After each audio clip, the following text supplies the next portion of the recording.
Bom, gente, a gente vai falar um pouco de pós-impressionismo. O pós-impressionismo, ele recebe esse nome, sim, pela obviedade que é de vir depois do impressionismo. E ele vem inserido no contexto também do impressionismo, que é de que a gente tem o surgimento da fotografia, então não vale mais a máxima de que a obra deveria representar o real, as coisas como elas são, porque a fotografia faz isso de uma forma muito mais precisa e rápida. Então, enfim, a obra ela acaba tendo outras funções, a arte, né? E do que a função de retrato que era muito presente antes disso. No pós-impressionismo, a gente vai ver alguns autores que romperam com algumas questões do impressionismo, principalmente com a questão da forma. O impressionismo, ele vai gradativamente abrindo mão da forma, né? A gente passou por isso e a gente viu que a gente chega no final ali do impressionismo e a gente tem o abstracionismo. Abstracionismo não, o pontilhismo, que é o fim da forma ali, as formas vão se diluindo cada vez mais até chegar no ponto de ter pontinhos, né? A gente vai tendo muito essa diluição da forma. A gente tem, enfim, a gente tem basicamente pinceladas de tinta e cada vez mais difícil a delimitação da forma. E isso é uma coisa que tanto o Gauguin quanto o Van Gogh, em menor grau o Cézanne, eles vão tentar recuperar. O Gauguin e o Van Gogh, eles tentam recuperar a forma em relação ao impressionismo. Eles acham que o impressionismo ele perdeu muito. Mas o que eles mantêm do impressionismo? Eles mantêm a atmosfera, a luminosidade. Eles dão o valor à cor, né? O impressionismo, ele valoriza a cor, né? As pinceladas e tudo mais. Isso todos os três fazem. O Gauguin, o Cézanne e o Van Gogh, que são os seus autores do pós-impressionismo que a gente vai trabalhar aqui, os três valorizam demais a cor, a pincelada de tinta, tá bom? Cada um com a sua particularidade, mas isso é extremamente importante para eles. Lembrando, então, que o pós-impressionismo é uma escola, uma vanguarda que vem depois do século XIX, que vem no final do século XIX, 1850 para frente, até 1900, tá? E a gente vai trabalhar exclusivamente com a pintura. A gente vai falar algumas coisas de escultura para vocês mais para frente, mas algumas coisas bem pontuais, assim, de pintura são mais importantes. O Gauguin, o Cézanne e o Van Gogh, aqui do pós-impressionismo mesmo. E uma coisa que os três têm em comum: os três foram incompreendidos e solitários. Eles não foram reconhecidos durante a vida. Eles morreram sem o reconhecimento. Só depois da morte deles que eles foram realmente reconhecidos. E principalmente porque muitos pintores modernistas se basearam neles para fazer a sua obra. Então a gente vai ver aqui nessa aula de pós-impressionismo que eu vou falar muito de fauvismo, eu vou falar muito de expressionismo e eu vou falar muito de cubismo. Mas essas três, fauvismo, expressionismo e cubismo, eles são arte moderna. E eles são inspirados pelo Van Gogh, pelo Cézanne e pelo Gauguin. Então, se eu falar o Van Gogh é expressionista, eu estou falando errado. Ele não é expressionista. Ele é pós-impressionista. Ele vai dar origem, ele vai dar as bases para o movimento expressionista se afirmar aí na arte moderna, tá bom? Está demorando muito para passar os slides. Aí foi. Então, o Gauguin. O Gauguin, ele tem essa característica de ter obras com cores extremamente fortes, as temáticas do Gauguin muito raramente são temáticas urbanas. Ele tem essa tendência de representar sempre paisagens com seres humanos e tudo mais, que eles chamam de primitivismo, né? É muito preconceituoso, eurocêntrico, etc., mas é o termo que eles usam e é o termo que eu vou usar, tá? Primitivismo. Que eles pegam, então, os povos... ele pega muito os povos do Tahiti, porque ele morou lá, viajou por lá e ficou encantado pelo Tahiti. Então, tem muitas obras do Tahiti. Então, ele pega os povos que vivem ali em contato com a natureza, em aldeias e tribos, e ele retrata muito isso nas suas obras. Ele gosta muito das cores do Tahiti, ele traz isso para as pinturas. Lembra que eu falei que as cores, elas são a marca do pós-impressionismo? De fato, as cores são a marca do pós-impressionismo. E o Gauguin tá aí para isso. E a gente vê que é muito diferente do impressionismo, que no impressionismo a gente tem as pinceladinhas, cada uma com uma cor. Aqui não, aqui a gente tem de volta a forma, né? As formas bem marcadas, mas a gente tem uma coisa que chama sintetismo, a simplicidade da forma, né? Síntese formal. Não sei se eu acho que eu devo ter comentado quando a gente falou de arte egípcia, da síntese formal, que é aquilo de você tentar traduzir com menos detalhes, menos linhas possíveis, uma figura. Então aqui a gente tem um homem, e você sabe que ele é um homem, você vê o nariz, você vê os olhos, mas é uma coisa bem simples, né? É uma linha e é isso. Mas isso passa, a mão, olha isso, uma mão super simples, né? E a gente consegue ver isso. E eles têm outra característica muito comum do Gauguin, são esses blocos de tinta. Você não tem um degradê, uma limitação entre uma cor e... Você tem uma limitação clara entre uma cor e outra. Você não tem um degradê que vai passando de uma cor, do vermelho forte para o vermelho clarinho, para o rosinha, para o branco, para o amarelinho, para o amarelo fortão. Não, você tem uma chapa de vermelho brilhante com uma chapa de amarelo brilhante dividido por uma linha preta, né? Essa coisa também das linhas pretas são muito inspiradas pelas artes japonesas. O Gauguin, ele traz toda essa carga de inspirações de diversas partes do mundo, porque ele morou no Peru, ele era da marinha, viajava o mundo inteiro, foi morar um tempo no Tahiti, conheceu o Tahiti. Então, realmente, ele traz tudo isso para a obra dele. Mas se vocês têm que marcar alguma coisa, gravem essa síntese formal e essa presença dos blocos de tinta, tá bom? Isso é muito Gauguin, isso vai ser importantíssimo para o movimento da arte moderna que ele vai inspirar, tá bom? Que é o fauvismo. O fauvismo é um movimento da arte moderna super inspirado pelo Gauguin. E assim, de ser super inspirado, de você confundir, tá? Mas lembrar que o Gauguin, ele é pós-impressionista. Ele não é fauvista, mas ele dá toda a base para que a arte moderna venha e se instale e forme o fauvismo, tá bom? E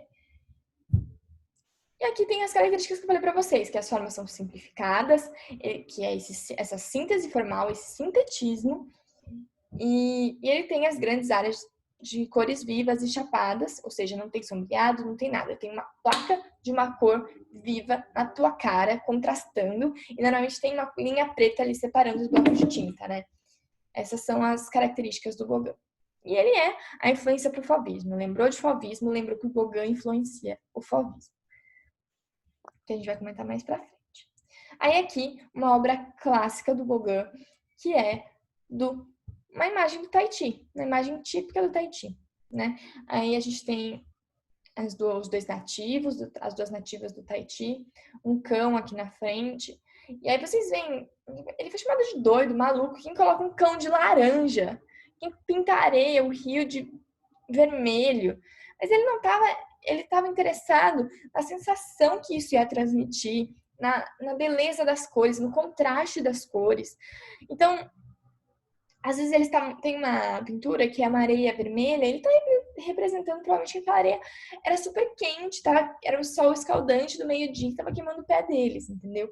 E aí ele falou, eu vou retratar isso aqui de vermelho. Por que eu vou retratar isso da cor que é, sendo que uma fotografia vai fazer isso melhor do que eu, entendeu? Então ele retrata tudo dessa forma, as formas são simplificadas. Olha como essas moças não tem um detalhe, parece um bloco único, né? É um desenho muito mais simplificado, mas é muito marcante, tem muita força. E tem uma coisa que é muito característico do Gauguin, é que ele fala que você, diferente dos impressionistas, que você tinha que levar lá seu cavalete, sentar e ver o fim da tarde, você tinha que ser rápido e desenhar aquilo que estava acontecendo no momento, o Gauguin, ele era contra isso. Para ele, tipo, não precisava desse negócio rápido. Você podia tirar uma foto rápida daquele lugar e tal. Para ele, o legal era você fazer uma pintura de memória. Você vê uma cena, guarda aquilo na tua cabeça e depois você vai lá para o seu ateliê e pinta. Porque para ele, só aquilo que ficar na sua cabeça foi o mais importante. Aquilo que gravou mais, aquilo que ficou mais. E aí você representa aquilo de uma forma mais simples, mais sintética, mas valorizando os pontos principais, que foi aquilo que ficou na sua memória. Então, isso é outra coisa que o Gauguin fala muito. E é muito característico da obra dele. Agora a gente vai mudar para o Cézanne. Então, o Cézanne, ele é a mesma coisa do Gauguin no sentido de romper com o impressionismo, porque fala que o impressionismo ele perde muita forma, ele vai diluindo muito a forma, ele só foca na cor e esquece que, a pintura não é só cor, a pintura é cor e forma. Então, tipo, pro Cézanne é isso, a gente tem que voltar a ter forma. Mas a gente tem uma clara influência do impressionismo nas obras dele, com relação às pinceladas e tudo mais. A iluminação, mas o Cézanne ele tem muito mais essa característica de ter representado também cenas internas e tudo.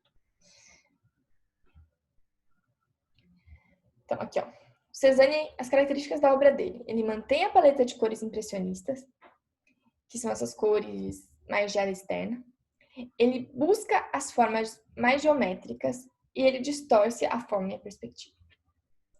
Por que isso? Por que disso?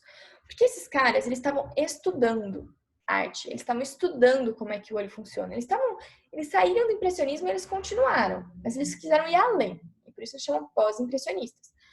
O Cézanne, ele era obcecado por como a gente...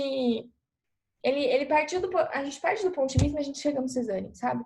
Porque no pontilismo, eles perceberam que os nossos olhos misturam as cores. Tipo, você não precisa misturar as cores na palheta e colocar lá no quadro já misturado. Você pode colocar pontinhos e se você olhar numa certa distância, seu olho vai enxergar aquilo de outra cor. Tipo, você faz um pontinho azul e um pontinho amarelo um do lado do outro, a certa distância você consegue enxergar aquilo verde, porque seus olhos misturam as cores. E isso foi no pontilismo, né? Mas o Cézanne, ele vem nessa de estudar as formas e tudo mais. E a gente vai ver que ele faz muitas formas com a pincelada. Então, ele muda a direção das pinceladas. O Cézanne, ele tem uma característica, é muito fácil identificar um quadro do Cézanne. Porque ele faz todas as pinceladas do mesmo tamanho, da mesma espessura, muda só a cor e a direção que ele faz, as pinceladinhas. E com isso, ele consegue trazer efeitos de profundidade, de sombra, luz, só mudando a direção da pincelada. E isso é uma coisa de estudo dele e, enfim, que era uma coisa inovadora, né? E é uma coisa que é muito difícil de você fazer, é você criar uma identidade visual e as pessoas olharem para aquilo e falarem, isso é de tal pessoa, né? E ele foi um cara que fez isso muito bem. E ele também distorce a forma e a perspectiva nesse mesmo contexto de estar estudando como o olho funciona. Então, por que eu preciso retratar uma pintura exatamente em uma direção só, em um plano só, tipo, uma visão só, tipo, eu aqui artista pintando o negócio do jeito que eu tô vendo para você ver a mesma coisa do que eu? Por que eu não posso tentar pintar de várias posições diferentes na mesma pintura? Para você ver de várias formas diferentes do que eu tô vendo. Então, ele distorce a forma e a perspectiva para tentar fazer isso. E, a gente vai chegar no máximo disso com o cubismo, lá com Picasso, no modernismo. Então, o Cézanne, ele dá a base. E a gente vai vendo que o Cézanne, ele tem uma longa evolução, assim. Ele parte de um cara que parece bastante com o impressionismo, e ele vai se distanciando, até ele realmente trazer muitas formas geométricas para a pintura dele. Então, ele tenta aproximar até para um sintetismo formal, sabe? Que eu tava falando de vocês no Gauguin, que ele tinha isso de síntese formal.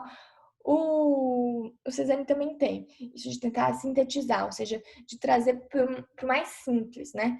Então, por exemplo, por que eu vou desenhar um nariz se o nariz na real é um triângulo, velho? Então, eu vou lá e desenho um triângulo.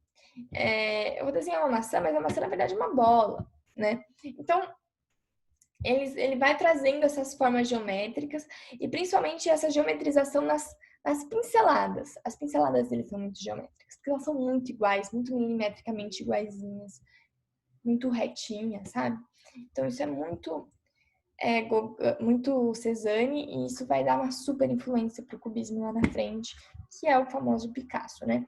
Mas lembrar que Cézanne, ele é pós-impressionismo, influencia o modernismo, influencia o cubismo.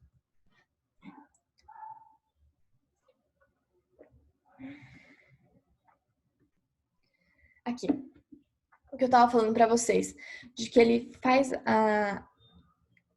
Tá vendo que as pinceladas dele são todas iguaizinhas. Olha só, elas são milimétricas, ele muda só a cor e a direção das pinceladas para te passar diferentes perspectivas. Então, você olha aqui e você fala, nossa, tem partes com um campo mais verde, partes de terra. Na verdade, são só as pinceladinhas que ele dá, né? Ele cria essa questão de luz e sombra. E tem umas pinturas, eu não sei se eu tinha colocado para vocês, mas é de um monte. Essa. essa daqui. Essa não é bem essa, mas essa serve também.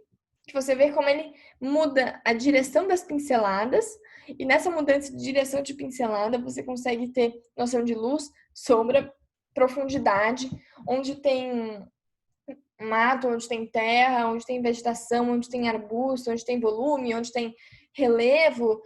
É absurda a capacidade que ele tem disso, né? E aí aqui eu trouxe para vocês as naturezas mortas do Cézanne, são muito comuns também. Natureza morta, para quem não sabe, são esses quadros que a gente pinta fruta, cesta de fruta, jarra de alimentos, tudo mais, que é uma natureza que não está ali implantada, viva, né? De fato, uma natureza morta.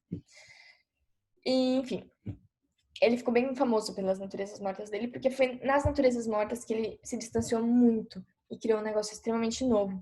Você pode ver que existe uma geometrização muito maior do que nas outras pinturas.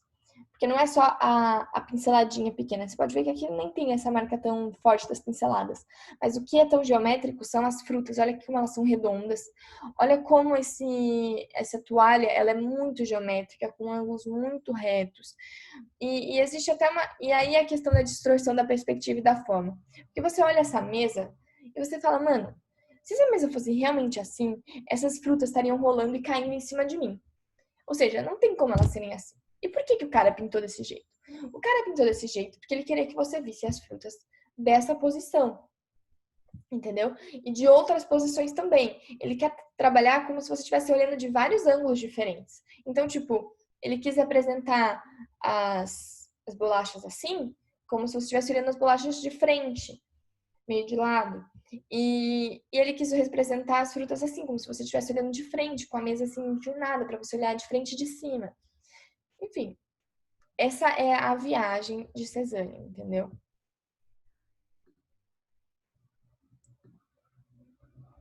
Aí que outra natureza morta dele, e a gente pode ver bastante também. O uso das cores eu já tinha falado para vocês, né? Eles usam bastante cores que nem sempre são dignas com o real e cores bem diferentes. Pincelado também é diferente, né? Mas isso de a perspectiva é algo que chama muita atenção. Você olha essa mesa e você fala, mano, essa mesa, tipo, a perspectiva da mesa é uma, a perspectiva do quarto é outra, né? Porque você olha o quarto tá assim e a mesa tá assim, né? Assim, e o quarto tá assim. Então, realmente é uma perspectiva meio que não faz sentido no termo, na parte técnica, né? Mas ele tá querendo te mostrar a mesa de um jeito e o quarto do outro. E por que ele não pode fazer isso? Sabe? Por que tem que ser igual? Então, ele tá querendo estudar isso e mostrar isso pra gente. Aqui eu já falei, comentei. Agora a gente vai pro queridinho, né? Quem não ama Van Gogh, né? Todo mundo adora Van Gogh. Van Gogh enfim, é conhecido como pintor de girassóis, né? Pra quem não sabe. Enfim, ele tem mais de 2.000 trabalhos publicados em mais de uma década. Ele foi um grande produtor, ele era um pintor incessante. Ele, ele mudou para Paris, ele conhecia o Gauguin, ele conhecia a Emily Bernard, ele conhecia vários pintores dessas vanguardas modernistas, do pós-impressionismo. Ele criou uma nova abordagem para a natureza morta, para a paisagem. Ele, enfim, ele foi crescendo nas suas pinturas e cada vez mais usando cores mais vivas. Ele era um pintor, ele tinha bastante influência impressionista no começo, e ele foi se afastando, e, enfim, ele era, como todo mundo sabe, ele tinha alguns episódios psicóticos, então ele era um pintor, assim, ele teve uma história de vida de vários fracassos, assim, ele tentou ser várias coisas e não conseguia ser, enfim, ele não conseguia. Ele chegou ao ponto de, tipo, ele era de uma família super religiosa, tentar ser um pastor sem ser profissional, assim, né? Também não conseguia, foi expulso da aldeia que ele queria pregar lá. Enfim, ele teve muitas falhas, assim, durante a vida, muitos sofrimentos, assim, e ele tinha vários comportamentos, vários episódios, assim, de psicóticos mesmo. E essa instabilidade mental dele, a gente consegue vê muito, ele consegue passar muito nas obras dele, né? Isso é uma coisa que acho que é o mais impressionante do Van Gogh, é que você olha as pinturas dele e você consegue sentir aquilo que ele estava sentindo, que a gente imagina que ele esteja sentindo, né? Ele consegue transmitir muita emoção nas pinturas dele, por causa principalmente do uso da cor e da distorção da forma que ele faz. Isso é algo impressionante. Ele muda, de fato, a aparência das formas e ele usa as cores de um jeito que ele tem uma sensibilidade impressionante. Impressionante, né? Um dia eu posso conversar melhor com vocês sobre a história de vida dele. Posso fazer uma aula para conversar sobre. Mas acho que hoje o mais interessante é a gente realmente reconhecer as características e a gente não se estender muito na aula, né? Mas bom, esse aqui é o Van Gogh, é um autorretrato dele, com a orelha cortada, que é um clássico de uma briga que ele teve com o Gauguin. Característica da obra do Van Gogh. Essa é fácil. Cores fortes. Você olha para a obra do Van Gogh, pensa nos girassóis, pensa na noite estrelada, você vai ver o quê? Vai ver cores bem vibrantes, você vai ver muito amarelo, você vai ver muito azul e muita cor, tipo, uma contrastando com a outra ali, as cores muito vibrantes. As pinceladas são enérgicas. Você vê a pincelada, parece que você vê ele colocando força no pincel, né? Você olha essa pintura, esse autorretrato, e você parece que, cara, você fala, mano, esse cara botou uma força pra fazer essa linha preta, né? Parece que ele realmente bota força na pincelada. E a gente vê até pontos que você vê que a tinta, que tinha excesso de tinta no pincel, né? Não fica aquela pintura lisa, né? Você vê que provavelmente tem uns grumos de tinta assim grudados na tela. Isso a gente chama de empastamento, técnica do empastamento, que é técnica do empasto, que você realmente empasta, você pega um montão de tinta e passa na tela e aquilo gruda e fica um bloco de tinta.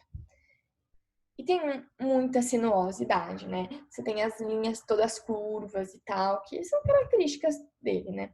E ele também distorce a perspectiva, né? A gente vê esse quarto, você tem uma direção de perspectiva aqui, na qual tá a cama, o ponto de fuga tá aqui atrás. Mas aí você olha os quadros e eles não estão alinhados com a parede, tá como se os quadros estivessem numa outra perspectiva, eles estão tipo caindo em cima da cama, né? As cadeiras também não estão numa melhor perspectiva. A própria mesa, ela não está exatamente no mesmo ponto de fuga da cama, né? Ponto de fuga é aquela linha que guia todas as outras linhas na perspectiva, né? Você teria uma linha passando aqui, outra linha passando aqui, e elas encontrariam tipo aqui, né? Você olha a mesa, ela tá numa outra perspectiva. As linhas dela passam aqui e elas vão se encontrar lá na frente. Ou seja, dois pontos de fuga diferentes. Normalmente a gente não tem isso, porque seu olho vê as coisas de um jeito só, e ele que faz essa conversão, né? Mas ele, assim, pouco se importa com isso, né?